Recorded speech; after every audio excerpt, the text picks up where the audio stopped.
যুক্তরাজ্যের প্রতিরক্ষা মন্ত্রী জানিয়েছেন, রাশিয়ার সীমান্তে প্রায় 1 লাখ সেনা মোতায়েন করার পরিপ্রেক্ষিতে তার দেশ আত্মরক্ষার জন্য ইউক্রেনকে স্বল্প পাল্লার ট্যাঙ্ক বিধ্বংসী ক্ষেপণাস্ত্র সরবরাহ করছে। প্রতিরক্ষা মন্ত্রী বেন ওয়ালেস এমপিদের বলেছেন, ব্রিটিশ সেনাদের একটি ছোট দলকেও প্রশিক্ষণ দেওয়ার জন্য ইউক্রেনে পাঠানো হবে। রাশিয়ার সেনাদের আক্রমণের কাজে লাগানো হতে পারে, এই উদ্বেগের যৌক্তিক এ বাস্তব কারণ রয়েছে। রাশিয়া ইউক্রেনে কোনো হামলার পরিকল্পনার কথা অস্বীকার করে আসছে। দেশটি বরং পশ্চিমাদেরই আগ্রাসনের জন্য অভিযুক্ত করছে।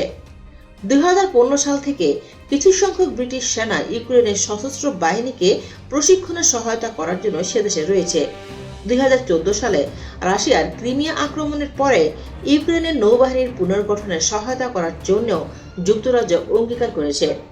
তবে প্রতিরক্ষা মন্ত্রী বেন ওয়ালেস জানিয়েছে, রাশিয়ার ক্রমবর্ধমান হুমকিজনক আচরণের আলোকে সুরক্ষার জন্য যুক্তরাজ্য ইউক্রেনকে বাড়তি সহায়তা দিচ্ছে। মন্ত্রী আরও জানান, সাঁজোয়া যান ধ্বংসে সক্ষম হালকা অস্ত্রের প্রথম চালানটি সোমবার ইউক্রেনে পাঠানো হয়েছে। তবে ব্রিটিশ প্রতিরক্ষা মন্ত্রী এর ধরন নির্দিষ্ট করে বলেননি। বেন ওয়ালেস এমপিদের বলেন, ইউক্রেনের তার সীমানা রক্ষা করার পূর্ণ অধিকার রয়েছে এবং এই নতুন সহায়তা এর সক্ষমতা আরও বাড়িয়ে দেবে। ব্রিটিশ প্রতিরক্ষা মন্ত্রী আরও যুক্ত করেন, আমি স্পষ্ট করে বলতে চাই, এই সমর্থন হচ্ছে স্বল্প পরিসরের এবং একান্তই প্রতিরক্ষামূলক সক্ষমতার জন্য।